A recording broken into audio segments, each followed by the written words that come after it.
وہ کھول رہا، تو اس نے پیچ کھول کے جب ڈھکن اٹھایا تو بے ہوش ہو کے پیچھے گرا، یوں گرا۔ تو پیچھے جو مسلمان تھے انہوں نے آگے دیکھا تو محمود اپنے تابوت میں ایسے پڑا تھا جیسے ابھی سویا، اور اس کا سیدھا ہاتھ سینے پر تھا یہاں، اور اس کا کفن یہاں تک ہٹا ہوا تھا، آدھا سینہ اس کا ننگا تھا اور سینے پر ہاتھ تھا، اور ایسے سویا تھا جیسے ابھی کوئی اس کو سلا کر گیا۔ تو انہیں ہاتھ کو اٹھا کر دیکھا تو نرم گوداز، تو پھر اس کو رکھا، بند کیا، وہاں دوبارہ اس کو دفن کیا۔ میرے محبوب صلی اللہ علیہ وسلم ایسی زندگی لائے ہیں کہ مسجد کا امام نہیں، 3 بر اعظم کا بادشاہ بھی مرنے کے بعد ایسے اعزاز پا سکتا، شہید بھی نہیں ہے، تبھی موت مرا ہے، ٹی بی میں، ٹی بی ہو گئی تھی تب تک، ٹی بی سے مرا تھا۔ اور قبر اس پر ایسے فدا ہے کہ اس کے بال کو بھی نہیں اکھیڑا۔ ایسی زندگی اسلام ہمیں دیتا ہے کہ مر کے بھی زندہ رہ جاؤ۔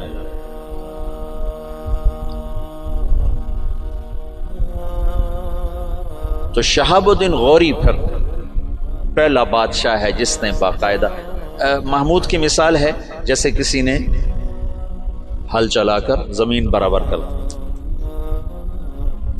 اس کے پاس ایک شخص آیا کہ حضرت کا سلطان میں بہت مظلوم ہوں،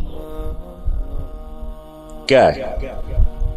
کہ تمہارا بھانجا تیسرے چوتھے روز میرے گھر آتا ہے، میری بیوی کے ساتھ برا کرتا ہے، مجھے گھر سے نکال دیتا ہے، میری تجھ تک پہنچ بڑی مشکل سے ہوئی۔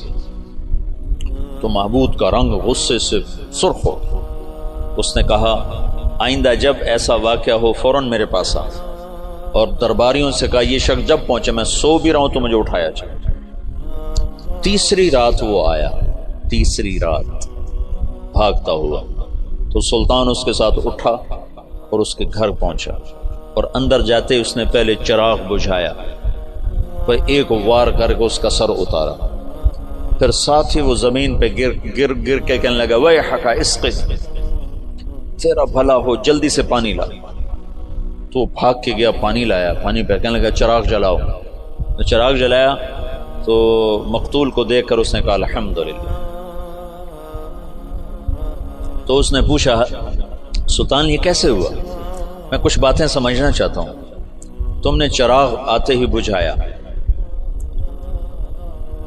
قتل کر کے زمین پہ گر گئے، پانی مانگا، اس کو دیکھ کے الحمدللہ کہا، یہ کیا مسئلہ ہے؟ تو محمود نے کہا جس دن تم فریاد لے کر آئے تھے میں نے قسم کھائی تھی نہ کھاؤں گا، نہ پیوں گا، نہ سوؤں گا، میں 3 دن سے بھوکا بھی ہوں، پیاسا بھی اور جاگا بھی ہوں، کہ جب تک تیری مدد نہ کر لوں میرے اوپر کھانا پینا سونا حرام ہے۔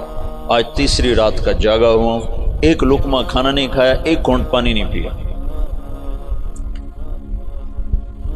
گرا میں اس لیے، پانی میں نے اس لیے، چراغ میں نے اس لیے بجھایا کہ اگر میرا بھانجا ہے تو میری تلوار کہیں کانپ نہ جائے، وار صحیح کرے، اور الحمدللہ میں نے اس لیے کہا کہ یہ میرے خاندان کا بھی نہیں چے جائے کہ میرا بھانجا ہو، یہ تو کوئی میرے نام پہ تمہاری عزت لوٹتا رہا۔ ان صفات پر قبر نے اس کو نگینہ بنا دیا، اس کو کھایا نہیں۔ شہاب الدین غوری سے حکومت کی ابتدا ہوتی ہے بر صغیر باقاعدہ، اور پھر وہ اپنے غلام قطب الدین ایبک کو لاہور کا حکمران بناتا ہے، اور اس کے 2 داماد تھے، اس کی نرینہ اولاد نہیں تھی۔ شہاب الدین غوری ہمارے دیس میں ماشاءاللہ مدفون ہے، یہ پرتھوی راج کو شکست دینے والا تراوڑی کے میدان میں یہ شہاب الدین غوری تھا۔ پہلی جنگ میں اسے شکست ہوئی، تیاری کر کے نہیں آیا تھا، تراوڑی کی پہلی جنگ میں 12,000 کا لشکر تھا، اور واپس جا رہا تھا کہ پتہ چلا پرتھوی راج چڑھایا، تو سب سرداروں نے کہا واپس چلیں، ہماری تیاری نہیں۔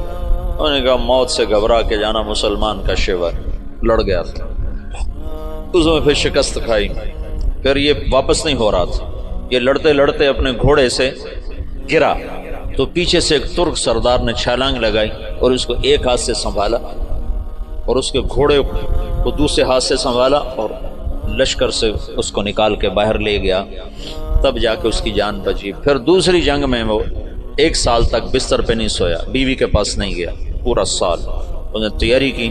اور پھر تراوڑی کے میدان میں اس نے پرتھوی راج راجپوت چوہان، یعنی وہ ہمارا بڑا وہی تھا کم وقت، ہمیں تو اللہ نے ہدایت دے دی کوئی 15-20 نسل پہلے، ہم مسلمان ہو گئے، لیکن ہمارا قبیلہ وہی ہے راجپوت چوہان، پرتھوی راج کی نسل۔ تو اس کے 2 داماد تھے، ایک شمس الدین ایک ناصر الدین۔ ناصر الدین کو اس نے ملتان کی حکومت دی، شمس الدین کو پھر اس نے دلی کی، اور قطب الدین ایبک کو لاہور کی۔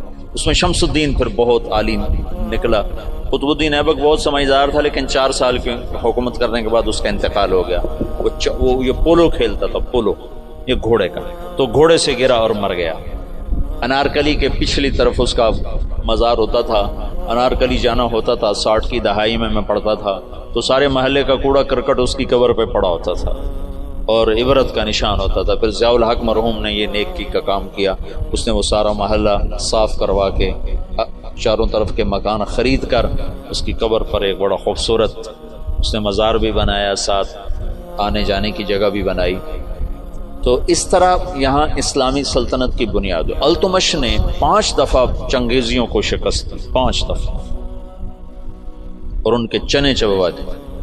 پھر صلاح الدین خلجی نے، تو خاندان غلامہ ختم ہوا، خاندان غلامہ کے بعد سادات آئے۔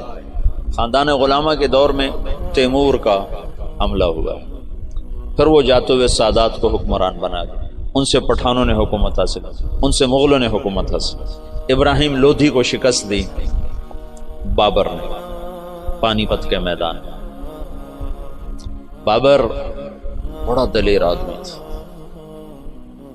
بڑا عجب بادشاہ گزرا ہے، تھوڑی عمر میں مر گیا، 42 سال کی عمر میں مر گیا، پر اس کی عجب زندگی۔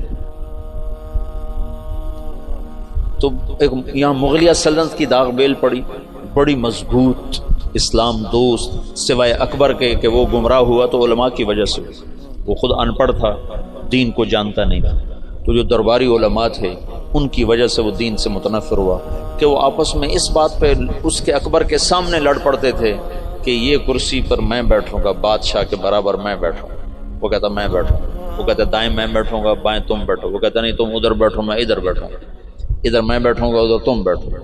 ان چیزوں سے وہ ایسا خود ان پڑھ تھا، کیونکہ ہمایوں کو جب شکست ہوئی، شیر شاہ سوری نے اسے شکست دی، شیر شاہ سوری پٹھان تھا، تو کچھ عرصہ بیچ میں پٹھانوں کی حکومت آئی اور ایسی حکومت کر گیا شیر شاہ سوری کے انگریزوں نے بھی شیر شاہ سوری کے اصول پر اپنی حکومت کے نظام بنائے تھے۔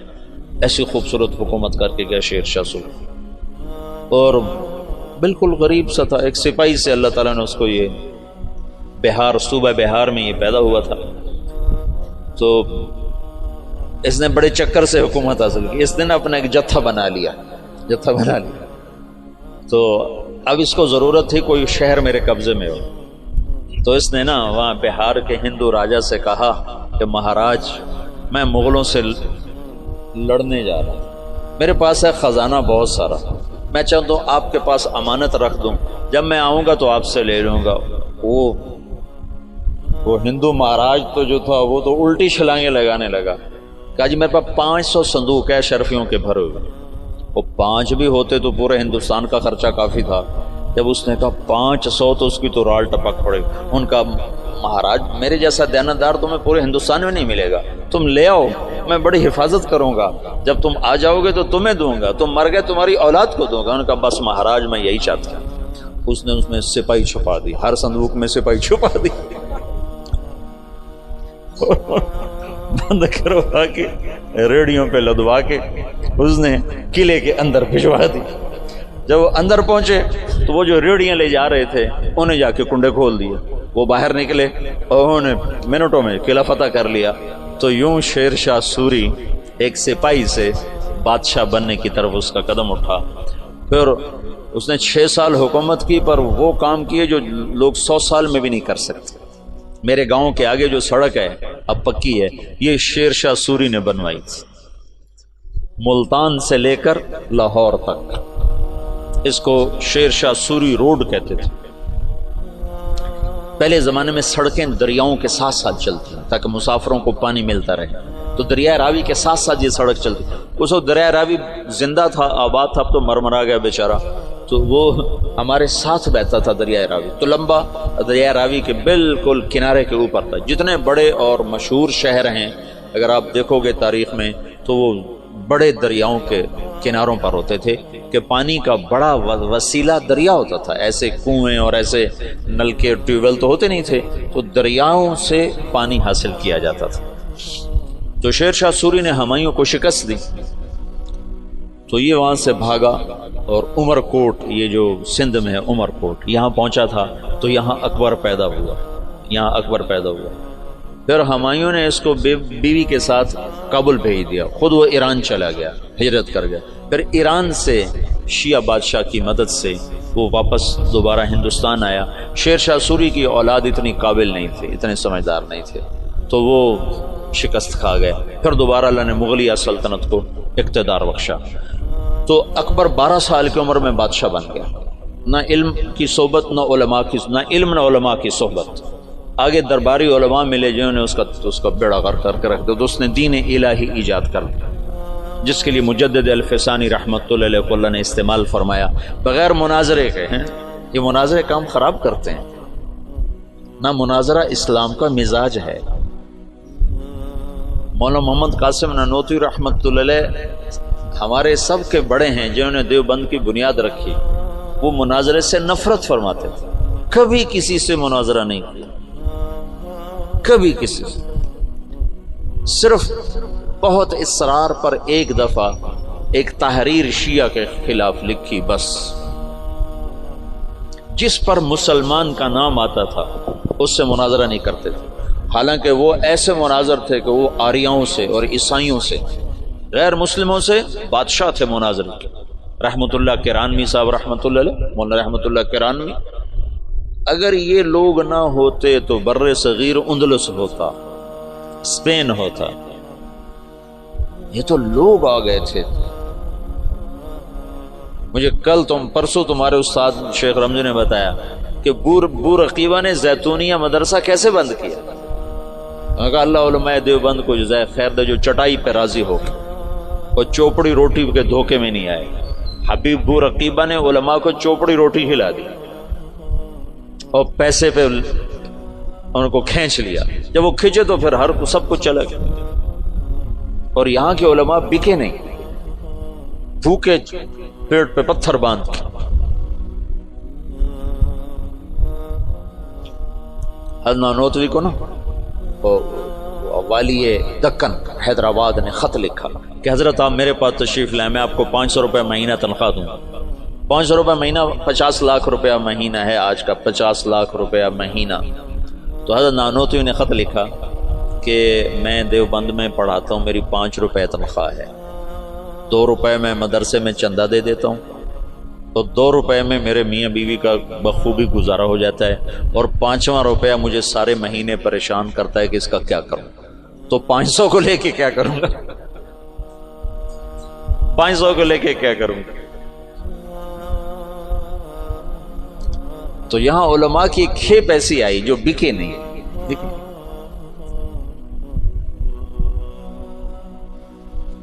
تو درباری علماء نے اکبر کا ستیہ ناش کر کے رکھ دیا. دین الہی اس نے ایجاد کیا علماء سے تنگ آ کر، ان درباری علماء سے تنگ آ کر. مجدد الفسانی رحمت اللہ علیہ نے بغیر مناظرے کے دین الہی کو مٹا دیا، کسی ایک جگہ مناظرہ نہیں کیا. حالانکہ لا الہ الا اللہ محمد الرسول اللہ اکبر ذل اللہ یہ کلمہ تھا، اکبر ذل اللہ. اس کو رد کرنا کتنا آسان تھا مناظرے سے. گائے کا ذبح کرنا بند، شراب حلال، اکبر کو سجدہ، سورج کی پوجا. صبح بالکونی کھول کے اکبر سورج کے سامنے کتنے دیر تک مالا جپتا تھا. داڑھی منڈانا ضروری، داڑھی رکھنا حرام. سارے حرام کام فیضی اور ابو الفضل کم بختوں. فیضی کیسا عالم تھا جس نے قرآن کی تفسیر لکھی بغیر نقطے کے. الفاظ محملہ کہتے ہیں جن پر نقطہ نہیں ہوتا. الفاظ محملہ سے یعنی الف سے سین سے، صاد سے، حا سے، را سے، دال سے، طا سے، لام سے، میم سے، یعنی وہ صرف 14 حرف رہ جاتے ہیں، 14 حروف سے قرآن کی تفسیر لکھ دی. اور سواطع الالہام، اور اکبر کو گمراہ کرنے والا وہ دین الہی. ایک دفعہ کسی نے پوچھا کیا کر رہے ہو فیضی سے؟ کہا الہاد کے مزے لے رہا، کہا الہاد کے مزے لے رہا. جہانگیر آگے مجدد الفسانی کا صحبت یافتہ نکلا. مثبت انداز سے جو کام ہوتا ہے وہی پائیدار ہوتا ہے. اتنا بڑا کام مولانا الیاس صاحب فرماتے تھے میرا کام مجدد الفسانی والا، میں نے مجدد الفسانی کو سامنے رکھا ہے کہ ان کا طرز یہ تھا کہ وہ مٹی ہوئی سنت کے مقابلے میں جو بدعت ہوتی تھی اس کی تردید نہیں فرماتے تھے مجدد الفسانی، بلکہ مٹی ہوئی سنت کے فضائل بیان اتنا فرماتے تھے کہ سنت چھا جاتی تھی، بدعت مٹ جاتی تھی. روشنی آئی اور اندھیرا چلا گیا. یہ تھا. اندھیرے کے جانے کے لیے کوئی حجت اور دلیل تو نہیں ہوتی نا. سورج کے آنے کی دیر ہوتی ہے، اندھیرا چلا جاتا ہے.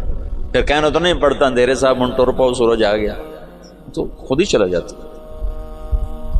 بغیر مناظرے کے دین الہی کو مٹا دیا. ابو الفضل زندہ کی کھال کھچوا دی تھی شیخو پورے میں. یہ جو شیخو پورہ ہے نا، یہ جہانگیر کے نام پر ہے. جہانگیر بڑی منتوں سے ملا تھا. ابو یہ اکبر کے اولاد نہیں ہوتی تھی. ایسے میرا پنڈورا باکس کھل جاتا ہے تو کہاں کی کہانیاں اکٹھی ہو جاتی ہیں، تو پھر مجھے خود یاد نہیں رہتا میں کیا کہہ رہا تھا اور کدھر چلا گیا. تو بڑی دعاؤں کے بعد جہانگیر ملا تھا. پیدل گیا تھا اجمیر تک دعا مانگنے، اجمیر تک پیدل گیا تھا دعا مانگنے کہ اللہ تعالیٰ مجھے بچہ عطا فرمائے. تو اللہ نے جہانگیر دیا. اس کی نخنیت، جہانگیر بہت نیک متقی بادشاہ، اس پر ایسے ہی بہت زیادہ افتراء ہیں، بہتان ہیں، بہت سارے. کچھ کمیاں تھی بھی سی بادشاہوں میں ہوتی ہیں، لیکن اس کا یہی بہت بڑا احسان ہے کہ اس نے دین الہی کو ختم کیا. تو یہ شیخو پورہ جہانگیر نے آباد کیا تھا. اکبر اپنے بیٹے جہانگیر کو شیخو کہا کرتا تھا پیار سے، شیخو بابا، شیخو بابا. ویسے نام اس کا سلیم تھا، جہانگیر اس کا لقب تھا، اور شیخو اس کا ابا اسے کہا کرتا تھا، شیخو بابا. تو یہ اس نے یہ ہرن مینار بھی جو بنایا ہے، اس کا ایک ہرن تھا جہانگیر کا، اسے بہت پیار کرتا تھا. وہ مر گیا، اس کے غم میں اس نے ہرن مینار بنایا. تو یہاں شیخو پورہ میں اب اس نے باپ کے خلاف بغاوت کی تھی اکبر کے بیچ میں. تو ابو الفضل اس نے بھیجا تھا سفیر بنا کے، میرے بچے سے بات کیا چاہتا ہے، حکومت تو تیری ہے، تو میرے خلاف کیوں آتا ہے. تو جب ابو الفضل آیا تو اس نے زندہ کی کھال اتروا کہا تو ہے میرے باپ کو گمراہ کرنے والا. زندہ کی کھال اتروائی تھی اس نے. اکبر نے کہا شیخو بابا میں تو ذبح شدہ بکری کی کھال نہیں اترتے دیکھ سکتا، تو نے میرے یار کی کھال ہی زندہ اتار. کہا بابا یہ تیرا یار نہیں، یہ تیرا سب سے بڑا دشمن جس نے تجھے اس دین اسلام سے برگشتہ کر دیا. چنانچہ آخری 5 سال میں اکبر طائب ہو گیا تھا. اور تو اس کے جہانگیری جو جہانگیر کی سوانح ہے اس میں جہانگیر نے لکھا ہے کہ آخری وقت میں بابا نے صدر جہاں کو بلوایا جو مفتی دلی تھے، اور ان سے فرمایا کہ میرے سرانے بیٹھ جاؤ، سورہ یاسین پڑھ.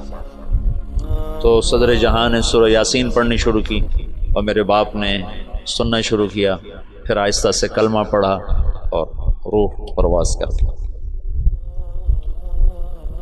تو مجدد الفسانی رحمت اللہ علیہ نے بغیر مناظرے کے اتنے بڑے فتنے کو دبا دیا. یہ آج کل کے بیچارے کیا مناظروں کے ذریعے سے فتنوں کو دبا سکتے ہو؟ تو فتنوں کو ہوا دینے والی چیز. سنو، اعتراض کا جواب نہیں ہوتا، سوال کا جواب ہوتا ہے. سن رہے ہو؟ اعتراض کا جواب نہیں ہے.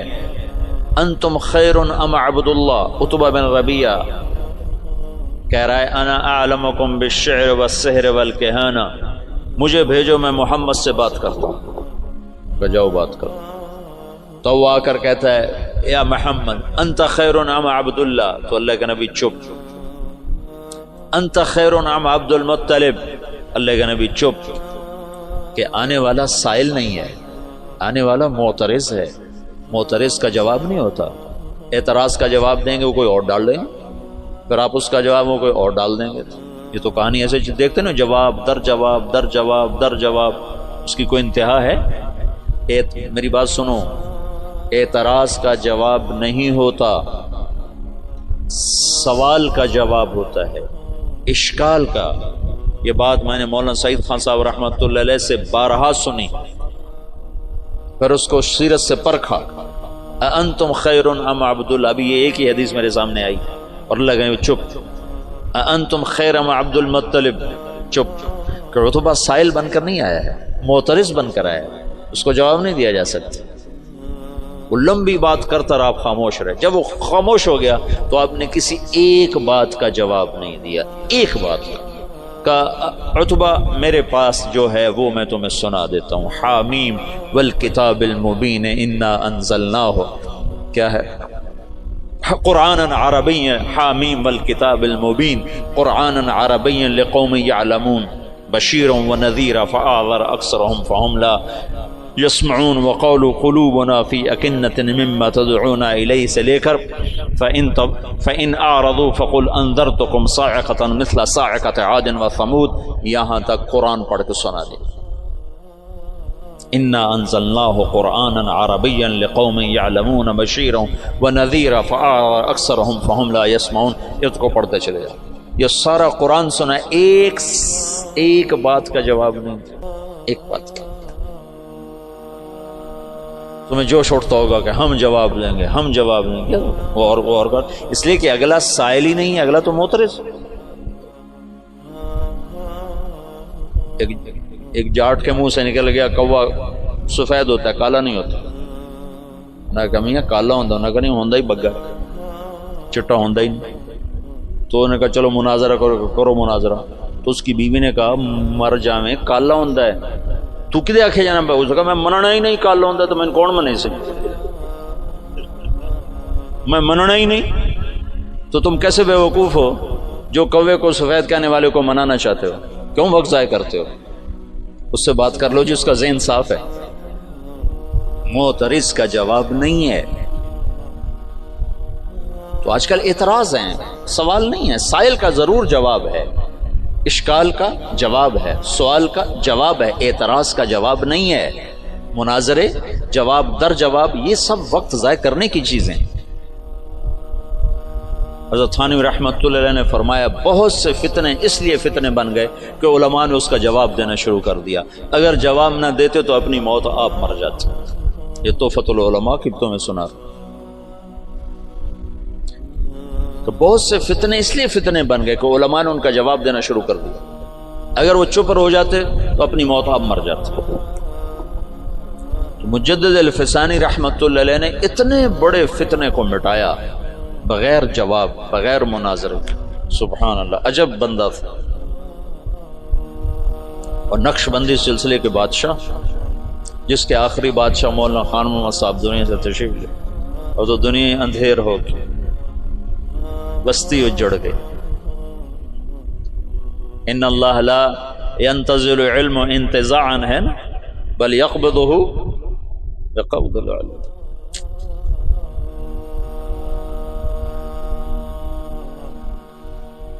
زمانہ ہی خالی ہو گیا. خلت الدیار فصدت غیر مسود ومن الشقاء تفردی بالسودت. مغل سلطنت پہ زوال آنا تھا، ہر ایک پہ زوال آیا ہے. بر صغیر میں اسلام کی 800-900 برس حکومت رہی ہے، پھر زوال کا آنا ایک بدیہی چیز.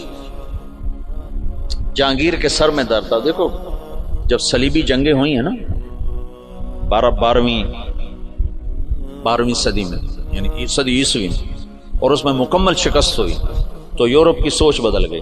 جیسے 1945 میں جب جاپان پہ بم گرایا امریکہ نے، ہیروشیما ناگاساکی، تو ان کا صدر تھا ہیرو ہیٹو. اس نے کہا اب ہم ان سے علم کے میدان میں جنگ لڑیں گے، ہم ہتھیار کی جنگ ہار گئے. تو اس نے اپنی نسل کو اٹھا کے یورپ بھیجا، امریکہ بھیجا، انہیں اعلیٰ تعلیم دلوائی، پھر ان کے ذریعے سے ساری ٹیکنالوجی کا جاپانی زبان میں ترجمہ کروایا، پھر اس پہ لگایا۔ آج وہ اتنا بڑا عفریت بنا ہے کہ امریکہ اس کے سامنے بلی کی طرح بن چکا ہے۔ تو مغرب نے سوچا کہ ہم ان کو میدان میں شکست نہیں دے سکتے، تو انہیں اپنے علم کو اپنا میدان بنایا۔ جہانگیر کے سر میں درد ہے، آرام نہیں آ رہا۔ اب طب یونانی میں کوئی ایسی دوائی نہیں کہ سر درد اور فوری آرام آ جائے، کوئی ایسی دوائی نہیں۔ تو انگریز جو تھے وہ انہوں نے کالونیاں بنا لی تھی تھوڑی تھوڑی، تجارت کے لیے، تو ان کے خواب و خیال میں بھی نہیں تھا کہ مغل سلطنت سے ہم ٹکر لینے والے ہیں۔ تو ایک انگریز ڈاکٹر تھا، اس نے اس کو گولی پیش کی کہ جناب آپ یہ کھائیں۔ 15 منٹ کے بعد جہانگیر کا درد دور ہو گیا۔ کہا تم کیا بولا کھلائی ہے مجھے؟ وہ سر درد کو کہا مانگ کیا مانگتا ہے؟ تو کم بخت ایسے سیانے تھے، اپنے لیے کچھ نہیں مانگے، کہا میری قوم کو تجارت کی باقاعدہ اجازت تھی۔ انہوں نے کہا اجازت ہے۔ شاہ جہان کے دور میں لوگوں نے بھانپا کہ یہ تو خطرناک لوگ ہیں، تو اس کو کہا کہ ان کو نکال دیا جائے۔ انہوں نے کہا یہ کیا پدی کا شور، بھائی ہمارا کیا بگاڑ سکتا ہے؟ اس کو یہ نہیں پتا تھا کہ آگے یہ پدی پدا بن جائے گا۔ لیکن تو تاریخ ہے، زوال و عروج و زوال ساتھ ساتھ چلتے ہیں۔ تو اورنگزیب عالمگیر کے بعد ایک دم زوال ہے۔ میں نے یہ دیکھا ہے کہ جس بادشاہ نے لمبی حکومت کی اس کا اگلا وارث انتہائی نکما۔ سلیمان اعظم کہلاتا ہے، سلیمان اعظم جو سلاطین عثمان ہیں، یہ ترکی کے جو تغرل، میں نے تغرل کی کہانی سنائی تھی نا آپ کو، عثمان سے عثمانی، اس میں سلیمان کو کہتے ہیں سلیمان اعظم۔ اس نے آدھے سے زیادہ یورپ فتح کیا، الجزائر فتح کیا، عرب، پتہ نہیں کہاں کہاں اس کی حکومت۔ اس نے 50 سال حکومت کی، اس کا اگلا بیٹا نکما۔ ادھر 50 سال اورنگزیب نے حکومت کی، اگلا بیٹا نکما ترین معظم انتہا، اور 25 سال وہ دارالحکومت سے غائب رہا جہاں۔ یہ اس کی بڑی سیاسی غلطی تھی کہ 25 برس دارالحکومت سے باہر گزار، دکنی ریاستوں کے خلاف لڑتے تو پیچھے سازشوں سے پک گیا۔ چلو باقی انشاءاللہ پھر کل کریں۔ یوسف اور محمد بن یوسف اور قاسم بن یوسف، یہ 3 بھائی ہیں۔ ان میں محمد بن یوسف بھی حجاج جیسا ظالم تھا، یمن میں گورنر تھا، اور قاسم بہت شریف النفس تھے۔ ان کا بیٹا محمد 17 برس کی عمر، اور حجاج نے اپنی بیٹی زبیدہ اس کے نکاح میں دی ہوئی تھی، اس کو منتخب کیا اور اس کو 12,000 کا لشکر دے کے روانہ کیا، اور باقی جو ساز و سامان تھا وہ سمندر کے ذریعے سے بھیجا، جتنا باقی سامان تھا۔ اور ہر 3 دن کے بعد اس کے پاس خبر آتی تھی، اس نے ڈاک کا ایسا نظام بنایا کہ ہر 3 دن کے بعد خبر حجاج تک پہنچتی تھی۔ اس طرح راستے میں چوکیاں قائم کی، اور پورے جنگ کا نقشہ حجاج بصرے میں بیٹھ کے خود کنٹرول کر رہا تھا۔ تو یہ بدھوں کا شہر تھا، جو دیبل تھا نا بدھوں کا، تو اس میں ایک بڑا وہ تھا ان کا معبد، اس کو گنبد تھا، اس کے اوپر ایک جھنڈا تھا۔ تو ان کا یہ عقیدہ تھا جب تک یہ جھنڈا نہیں گرتا اس سے شہر کو شکست نہیں ہو سکتی۔ تو مسلمانوں نے زور لگا لیا۔ حجاج بن یوسف نے ایک توپ بھیجی تھی، توپ منجنیق، پتھر پھینکنے والی، وہ اتنی بڑی تھی اس کو 500 آدمی کھینچتے تھے، تو اس کو بحری جہاز پہ بھیجا تھا۔ تو وہ نصب تھی اور توپ اس گنبد پہ نشانہ نہیں فٹ ہو رہا تھا۔ 10 دن 12 دن 15 دن گزر گئے، گولے جاتے تھے، گنبد پہ نہیں لگتے تھے، تو دیبل والے اور جوش سے لڑتے تھے۔ تو حجاج بن یوسف نے وہاں سے خط لکھا کہ اس توپ کا زاویہ 1 درجہ نیچے کر کے فائر کرو، 1 درجہ نیچے کر۔ اور محمد بن قاسم اس دن خود توپ پر آئے، ان کا آج میں خود پھینکوں گا۔ تو محمد بن قاسم نے خود اس دن پتھر تو رکھنے والے بہت سے لوگ ہوتے تھے، پھر اس نے خود اس کو کھینچ کے جو پھینکا تو پہلا ہی پتھر جا کے جھنڈے پہ لگا، اور گنبد پہ لگا اور گنبد ٹوٹا تو شہر والوں نے ہتھیار پھینک دیے۔ یہ 92 ہجری کی بات بتا رہا ہوں، 90 ہجری کی بات بتا رہا ہوں۔ 90 ہجری میں اسلام کا پہلا داخلہ ہے فاتحانہ۔ ویسے تو سرندیپ یہ ہندوستان کا حصہ تھا، سری لنکا ہندوستان کا حصہ تھا، اور وہاں دعوت پھیل چکی تھی، وہاں اسلام پھیل چکا تھا دعوت کے ذریعے، لیکن فاتحانہ انداز میں جو مسلمان بر صغیر میں داخل ہوئے ہیں تو محمد بن قاسم رحمۃ اللہ علیہ اس کا ذریعہ بنے اور دیبل فتح ہوا ہے۔ راجہ داہر اس وقت وہ پورے سندھ کا بادشاہ، پورا ہندوستان 2 حصوں میں تقسیم تھا، ہند اور سندھ۔ سندھ یہ نہیں جو آج ہے، یہ سندھ بمبئی تک تھا، یہ سندھ بمبئی تک اور دیپال پور تک اور ادھر سے بمبئی تک، یہ ایک پورا علاقہ تھا، باقی ہند الگ علاقہ تھا۔ راجہ داہر اس سارے کا بادشاہ تھا۔ راجہ داہر ایک دفعہ بیٹھا تھا تو ایک نجومی آیا، تو اس کی بہن بھی ساتھ بیٹھی تھی، تو اس کی بہن نے اپنا ہاتھ دکھا دیا نجومی کو کہ میرا ہاتھ دیکھو۔ نجومی نے کہا یہ لڑکی آئندہ سندھ کے بادشاہ کی بیوی بنے گی۔ تو راجہ داہر تو پریشان ہو گیا، یہ میرے گھر میں میرا دشمن پیدا ہو رہا ہے۔ تو اس اپنے وزیر کو بلایا، کہنے لگا نجومی نے کہا ہے کہ یہ میری جو بہن ہے یہ سندھ کے بادشاہ کی بیگم بنے گی۔ تو وزیر نے کہا تو خود شادی کر لے، قصہ ہی ختم۔ میں نے کہا بے غیرت مجھے کروائے گا، ساری دنیا کیا کہے گی بہن سے شادی کر لی۔ تو وزیر چپ ہو گیا، اس نے ایک بکری لے کر اس پر مٹی مل دی، مٹی کی تہ پہلے اس پر اچھی طرح لگائی، پھر اس کے اوپر باریک مٹی ڈالی، پھر اس پر پھول کے بیج ڈالے اور اس کو ہلکا ہلکا پانی لگوانا شروع۔ تو اس کے پشت کے اوپر پھول ہی پھول ہو، تو اس نے وہ بکری ایک نوکر کو دی کہ جاؤ اسے بازار کا چکر لگواؤ۔ تو میں نے چکر لگوایا تو سارا شہر اکٹھا ہو گیا، بکری کے اوپر پھول، بکری کے اوپر پھول، سب حیران پریشان۔ اگلا دن کا پھر چکر لگاؤ، پھر لوگ اکٹھے ہو گئے، اگلا دن پھر چکر لگاؤ، پھر تھوڑے ہو گئے، پھر 5 دن اور تھوڑے ہو گئے، 5 دن اور، 6 دن اور، 7ویں دن کوئی بھی دیکھنے نہیں آیا۔ تو وہ بکری لے کر داہر کے پاس آ گیا، کہنے لگا اس بکری میں تیری کہانی لکھی ہوئی۔ وہ کیسے؟ تب پہلے زیادہ لوگ تمہیں گالیاں دیں گے، پھر اسے تھوڑے گالیاں دیں گے، پھر اسے تھوڑے گالیاں دیں گے، پھر ایک دن چپ کر جائیں گے، تو اسے شادی کر لیا۔ اس بکری سے اس نے اس کو دلیل سمجھائی، تو اس کم بخت نے حکومت کے لالچ میں اپنی بہن سے شادی کر لی۔ حالانکہ ہندو بھی بڑے غیور، بڑے غیرت والے، یہ راجپوتوں کی تاریخ ہے، بہت غیور لوگ ہوتے تھے۔ یہ تو آپس کی لڑائیوں کی وجہ سے بے وقوفی کی حد تک آپس میں لڑتے تھے، تو غیروں کو ان پر چھا جانے کا موقع اس وجہ سے ملتا تھا۔ تو وہ اس نے اپنی بہن سے شادی کر لی۔ جب محمد بن قاسم حملہ آور ہوا تو راجہ داہر سندھ بمبئی دیبال پور تک کا حکمران تھا۔ تو روہڑی کے قریب ان دونوں لشکروں کی پھر جنگ ہوئی۔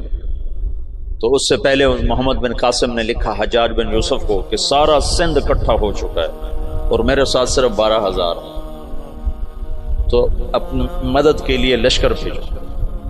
تو فاسق اور صفاق کا خط سنو، حجاج کا خط ہے، یہ ابھی دریائے سندھ کے پار تھے، ادھر راجہ داہر کے لشکر، ادھر محمد بن قاسم کا لشکر۔ تو حجاج کا خط ہے کہ اللہ کے رسول کا فرمان ہے 12,000 کو کمی کی وجہ سے شکست نہیں ہو سکتی، اور تم 12,000 ہو، لہذا تمہیں اس وجہ سے شکست نہیں ہو سکتی کہ تم تھوڑے۔ جب میرا خط پہنچے تو سارے لشکر کو آخرت کی ترغیب دی اور اللہ کی رضا پہ مرنے کے لیے تیار کرو، اور میرے پاس کوئی لشکر نہیں تمہیں بھیجنے کے لیے، میرے پاس کوئی سرمایہ نہیں تمہاری مدد کے لیے، تمہارا اللہ تمہیں کافی ہے۔ یہ حجاج کا خط تھا محمد بن قاسم کے نام۔ تو پھر انہوں نے روہڑی کے قریب دریائے سندھ کتنا پھیل جاتا ہے، انہوں نے وہاں سے دریا پار کیا، اور روہڑی کے آس پاس اب بھی اس کے کھنڈارات ہیں۔ یہ خوفناک جنگ لڑی گئی جس میں راجہ داہر قتل ہوا اور اللہ تعالیٰ نے مسلمانوں کو فتح دی، اور محمد بن قاسم ملتان تک 92 ہجری میں 90 میں داخل ہوا، 92 میں 2 برس کے بعد ملتان پہنچا، اور اس کے حسن سلوک سے لوگ ہندوؤں نے جو مسلمان نہیں ہوئے تھے انہوں نے محمد بن قاسم کے بت بنائے اور اس کی پرستش کرتے رہے۔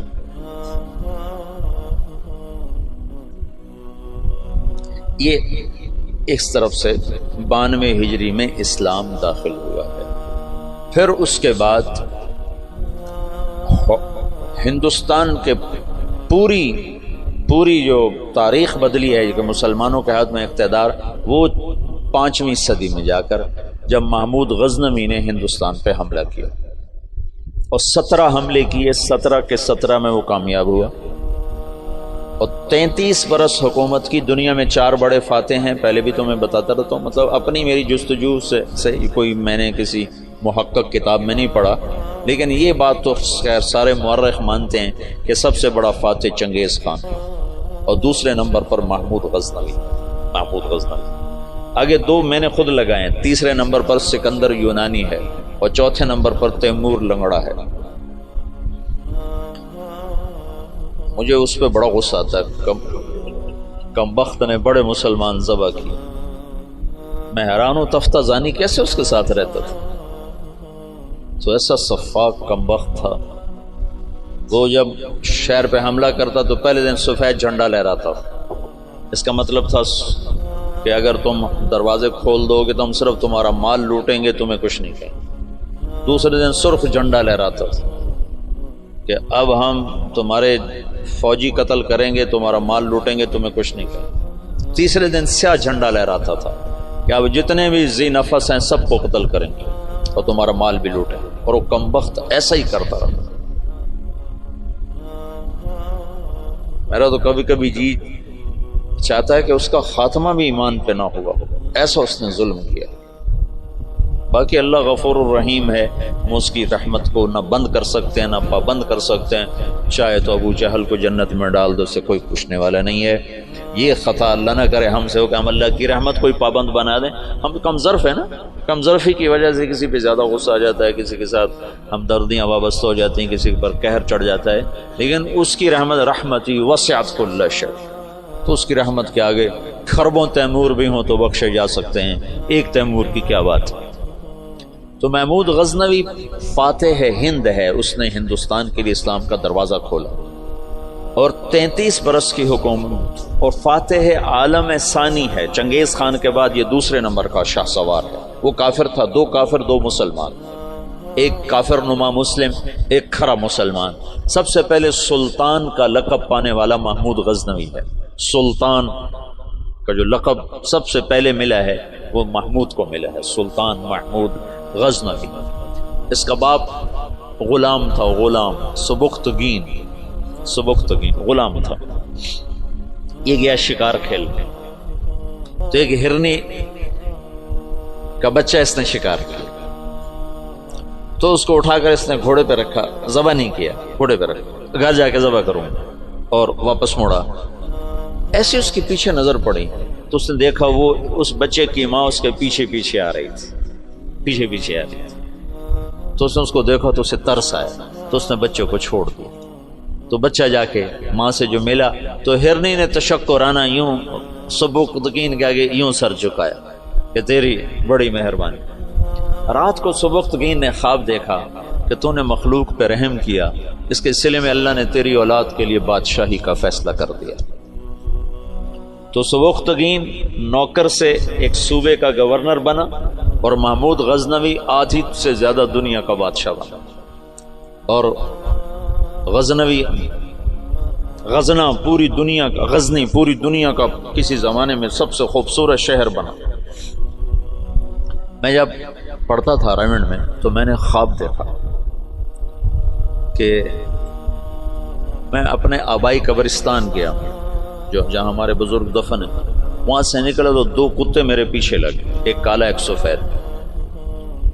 تو میں نے ایک کتے کو پکڑا ٹانگوں سے اور دوسرے کتے پہ مارنا شروع کیا، مار اس دونوں کو ختم کر دیا۔ تو وہاں مجھے 2 خرگوش کے بچے نظر آئے، تو میں نے وہ اٹھا لیے یہ وہ دور تھا جب جنگل زیادہ ہوتا تھا اور خرگوش کا شکار کیا کرتے تھے، کبھی جالی کے ساتھ کبھی کتوں کے ساتھ، پھر ان کو بھوننا پکانا، یہ وہ غالباً وہی لاشعور کی بات ہوگی۔ تو میں نے وہ خرگوش کے بچے اٹھا لیے اور میں چل پڑا۔